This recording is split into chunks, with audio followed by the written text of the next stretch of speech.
Ya dijimos, esto no es una varita mágica, no se dice a partir de hoy soy resiliente, ni tampoco dejo de serlo. O sea, obviamente, estamos hablando de que hay que generar una serie de habilidades de pensamiento que nos permitan precisamente dar esta respuesta resiliente. Vamos a tratar de señalarlos en esta parte como un proceso. Obviamente habría mucho más que decir de cada uno de ellos, pero bueno, no es el tiempo, no es el momento, no es la oportunidad, pero vamos a tratar de verlo. Un primer elemento. Es necesario visualizar el problema, ver qué elementos están en un momento dado incidiendo en ese problema. Hace un rato, al inicio de esta plática, veíamos cómo en su momento empezamos por ubicar lo que a mí me corresponde, lo que no, lo que es parte del problema, lo que no lo es. Cuando de repente estamos platicando con una familia y nos empiezan a hablar del problema que tienen con el adolescente y le preguntas a la señora, a ver, dígame usted, ¿qué problema tiene usted con su hijo? Es que mi hijo se lleva muy mal con su papá. Espéreme, ese es su problema o es el problema entre el papá y el hijo, ¿no? Esta posibilidad de visualizar y de identificar el problema es muy importante, porque entonces tenemos un panorama a través de un proceso de pensamiento productivo, que sería el término técnico que nos pudiera hablar cuando empezamos a pensar y pensar y pensar todo lo que pudiera estar relacionado con la situación en cuestión, ¿no? Con la que estamos hablando. Entonces, visualizar el problema, poner boca arriba las situaciones, ponerles nombre y empezar como si tuviéramos de repente ante nuestro escritorio toda una serie de elementos que decir, a ver, esto es lo que nos toca trabajar. Y entonces ya no estamos en un momento hablando de todo lo que hubiera en una habitación. Ubicamos el problema, lo visualizamos, lo enmarcamos el problema. La segunda fase sería organizar los componentes del problema. Es como si de repente nos topamos con una computadora donde tenemos en los archivos toda una serie de elementos sueltos, unas cuantas carpetas organizadas, y tenemos que empezar a decir, a ver, espérame, esto corresponde, me sirve, no me sirve, si me sirve, a dónde lo conservo, cómo lo conservo, con qué nombre lo conservo. Ya hay un espacio para ponerlo en ese lugar, o tenemos en su momento que generar un nuevo espacio, en el caso de la computadora, una nueva carpeta que agrupe las ideas similares. Y empezamos a desechar lo que no corresponde y a organizar lo que sí corresponde. Si retomamos la idea del escritorio, es como cuando encontramos todo lleno de papeles y empezamos a organizar, esto va aquí, esto va aquí, esto va acá.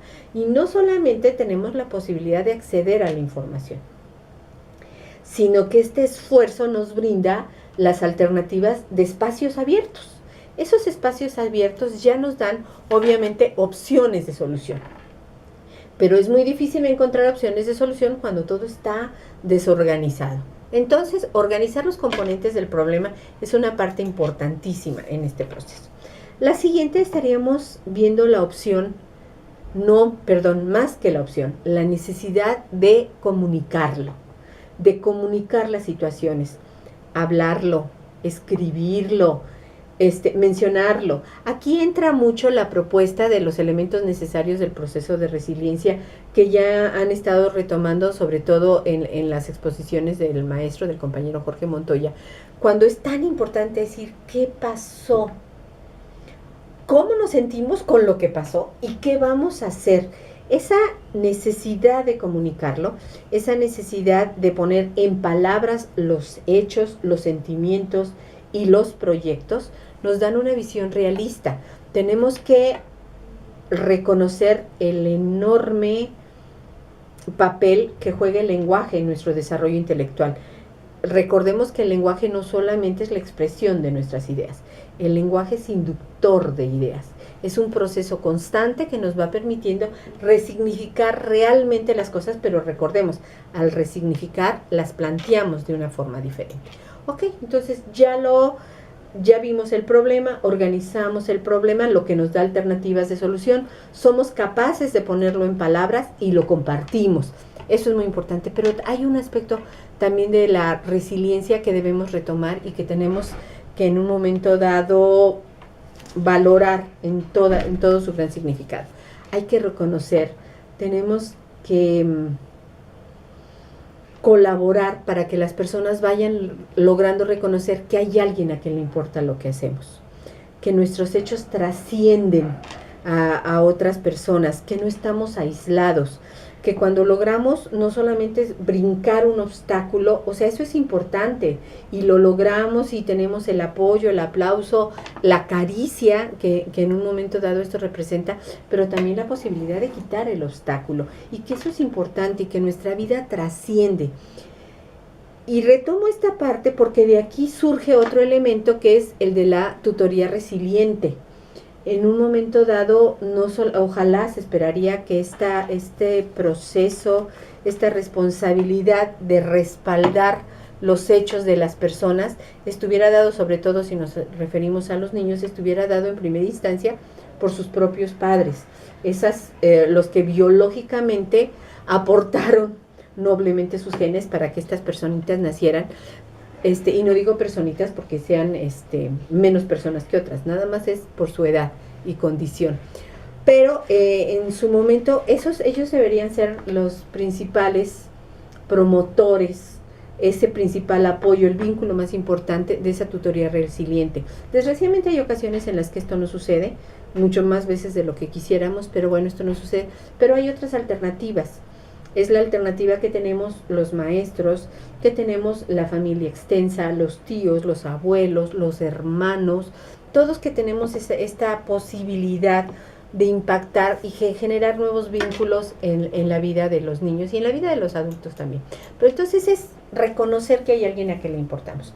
Con todos estos elementos, entonces ya tenemos una alternativa de actuar. Pero actuar no de una manera pasiva, si se pudiera decir, que se puede actuar de una manera pasiva, siguiendo la inercia de las condiciones, sino que aquí, desde esta perspectiva, tenemos que aprender a actuar, a tomar decisiones, pero no solamente en función de lo que hay a nuestro alrededor. Desde aquí ya podemos actuar y cambiar las circunstancias si es necesario. Ya no se trata de hacer lo mejor posible según las circunstancias, que es otro mito cultural que repetimos día a día. No se vale. A un hijo hay que darle de comer, independientemente de que las circunstancias lo favorezcan o no lo favorezcan. Hacer lo necesario para cambiar las circunstancias, pero cumplir con lo que es nuestra responsabilidad. Esa es una parte muy importante. Entonces, retomo estas habilidades de pensamiento resiliente. Un pensamiento productivo que nos permita poner sobre la mesa las situaciones. Una cualidad de organización del pensamiento que nos permita también a su vez encontrar nuevas y mejores alternativas de circunstancia. Comunicar nuestros pensamientos, nuestras ideas, nuestros proyectos, ponerle palabras, conceptualizar lo que estamos haciendo, porque eso nos permite enriquecerlo. Reconocer que hay alguien a quien le importa y que podemos actuar y que podemos cambiar las circunstancias. Desde esta perspectiva, entonces nuestra postura ante la vida ya es diferente. Ya no somos en función de las personas que nos aman, en función de los éxitos que tenemos, en función del aplauso o en función de los bienes o el dinero que en un momento dado nos aporta la vida, sino en este caso somos promotores de mejores relaciones de pareja, somos promotores de mejores relaciones de amistad, somos generadores, somos productores también de bienes materiales, ¿sí? El éxito lo buscamos por el fortalecimiento personal, ya no por la visión general y social de lo que pudiéramos tener. Entonces empezamos a tener un papel realmente proactivo en este proceso. Entonces, somos unas personas diferentes y tenemos que empezar a ir reconociendo que no nos desarrollamos aisladamente, que somos parte de todo un contexto y en base a esto tenemos que promover no solamente nuestro desarrollo personal, tenemos que promover el desarrollo de nuestra comunidad, el desarrollo social, el desarrollo humano, ¿sí? Entonces, no estamos aislados, pero también no somos simplemente un resultado del desarrollo, somos forjadores de desarrollo, ¿no? De nuestro propio desarrollo y el de nuestro entorno, nuestra comunidad, en los distintos niveles de concreción en que lo podamos asimilar. Entonces las personas afectamos nuestro propio desarrollo a partir de nuestras características biológicas, psicológicas, los talentos, las habilidades, las condiciones de capacidad o de discapacidad que tengamos y los temperamentos y las posibilidades que estos tengan de irse relacionando con otros.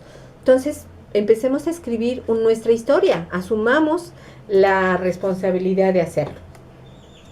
Pero entonces, todo este tema de superar las adversidades, ¿qué implica? Implica grandes retos que van mucho más allá de la mención que podamos hacer ahora. Son retos fuertes, son retos que involucran en un momento dado un cambio radical.